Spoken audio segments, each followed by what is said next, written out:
bersedekah itu tidak harus lewat tangan saya. Nggak mesti ke tangan Yusuf Mansur. Ke Yusuf Mansur juga pasti disalurkan ulang toh. Jadi siapa yang memang nggak nyampe ke saya, silakan aja cari tetangga kanan dan kiri, cari anak-anak yatim yang tidak mampu, cari orang-orang miskin. Saya hanya mengingatkan satu hal kepada pemirsa semua. Ketika saudara membina anak yatim, jangan cuma memberi tanpa memberikan mauizah hasanah. Karena akan menjadikan keluarga si miskin ini miskin forever. Ya, saya paling tidak suka kita datang dengan tangan kosong walaupun tangan kita berisi. Maksudnya begini ya, ketika saudara ngasih anak yatim, kasih omongan begini, saudara kan niat nih tiap bulan ngasih dia. Ada baiknya saudara ngomong begini sama ibunya, ibu, anak ibu tolong ngapalin 1-2 surah pendek ya. Nanti bulan depan bisa saya tambahin lagi ini uang beasiswanya. Kalau anak ibu misalkan ngapal surah ini misalkan gitu ya. Atau ada orang miskin, bapak ibu mau ngasih dia. Sekali bolehlah langsung ngasih tanpa ada mauizah hasanah. Tapi untuk yang kedua, better for us, untuk kita kasih dia pengajaran duha misalkan. Bapak, tolong bapak sholat duha tidak putus, sholat malam tidak putus. Nanti kan uangnya baru saya kasih 30.000 nih. Nanti bulan besok saya tambahin jadi 50. Tapi kalau bapak nggak laporan sama saya nih, ya maaf saya cuma mau ngasih orang-orang miskin yang mau sholat. Terus ada yang bilang, wah nanti orang itu amri sama bapak dong. Sholatnya karena pengen dibagi duit. Nggak apa-apa. Untuk sebuah permulaan mah nggak apa-apa. Masa iya sih lama-lama dia nggak ada ilmunya bahwa dia sholat bukan karena duit kan gitu ya. Tapi sebagai permulaan mah kayak kita sama anak kita. Kita kan gitu ngasih anak kita kan. Nah sini. Kamu nih kok ya bodoh sekali sih. Ini kok ranking 1 dari belakang gitu. Cobalah belajar sing rajin, cilempeng. Kalau nanti masuk ranking 20 aja nih, nanti bapak kasih sepeda. Lah, anak ini lalu memacu dirinya masuk ranking 19. Loh, kasih sepedanya.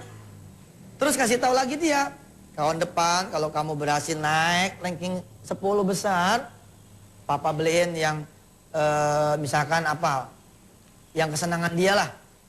Ganti sepeda yang baru kah atau apakah. Nanti dia kejar lagi, nyampe lagi.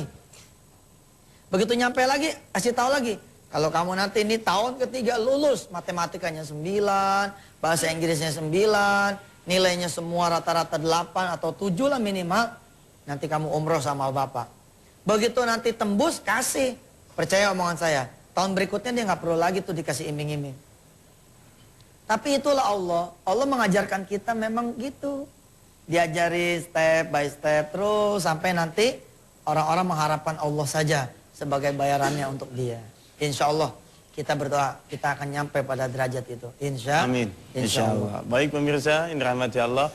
Jangan kemana-mana, kita akan kembali lagi setelah pesan-pesan yang berikut ini, tapi tetap di nikmatnya sedekah.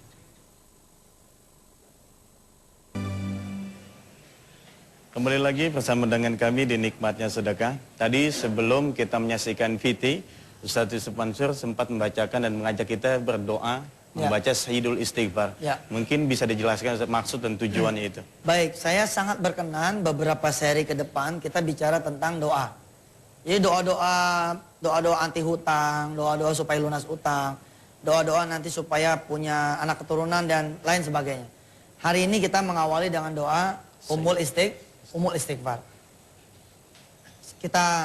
Saya ulangi ya bahwa penting sekali kita berdoa ini meyakini bahwa doa kita akan didengar oleh Allah Subhanahu wa taala. Percuma kita berdoa kalau kita tidak yakin bahwa doa ini akan didengar oleh Allah Subhanahu wa taala. Baik, kita sekarang belajar filosofinya. Kita belajar maknanya.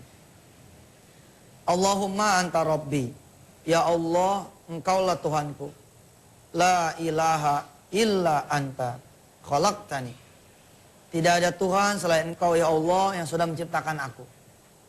Sebenarnya ini salah satu bentuk pengakuan. Pengakuan, perlindungan, dan satu afirmasi dari kita bahwa solusi yang kita harapkan tuh hanya dari Allah saja. Dulu pemirsa yang dirahmati Allah, saya punya berlembar-lembar kertas folio doa yang diawali semuanya dengan la ilaha illallah. La ilaha illallah, tidak ada Tuhan selain Kau yang bisa bayarin utang saya. La ilaha illallah, tidak ada Tuhan selain Kau ya Allah yang bisa mengembalikan saya ke rumah. La ilaha illallah, tidak ada Tuhan selain Kau ya Allah yang bisa membuat si A, si B, si C jadi sabar.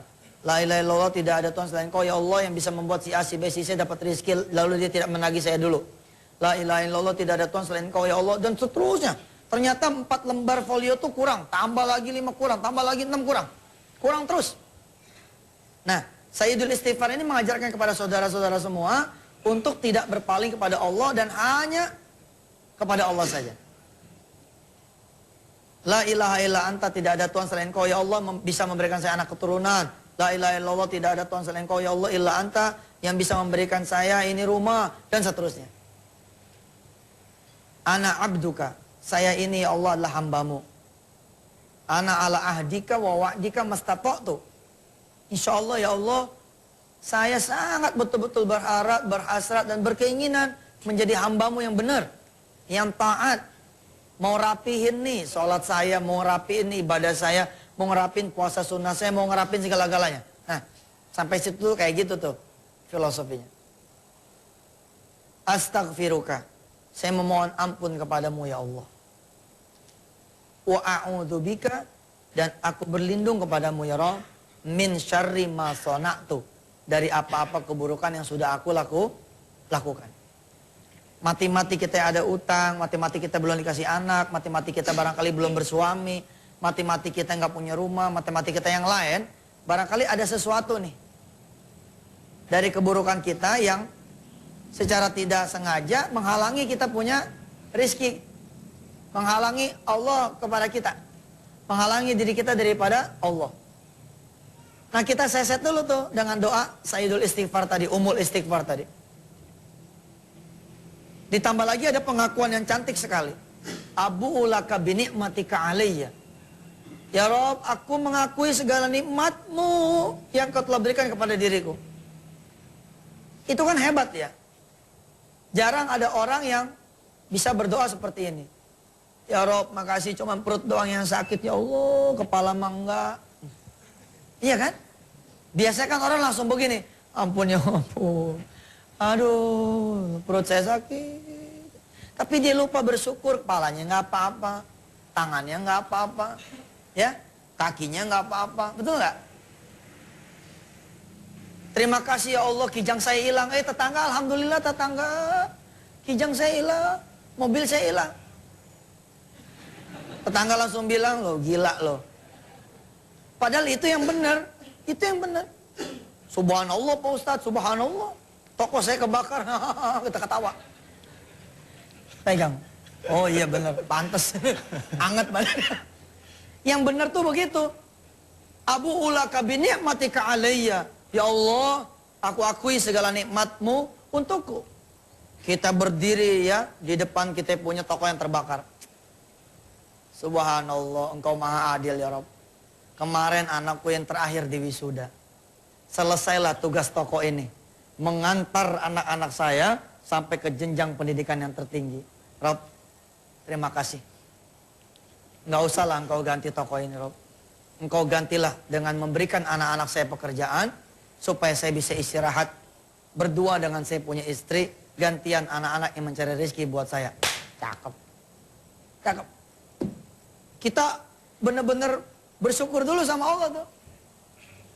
Apa iya ada ibu-ibu ya, yang kemudian bercerai, lalu girangnya setengah mati? Iya kalau suaminya itu galak, iya kalau suaminya itu nggak perhatian. Tapi bagaimana kalau ibu dan bapak ditinggal oleh orang yang ibu cintai, oleh bapak yang bapak cintai? Pasti kita tuh bersedih.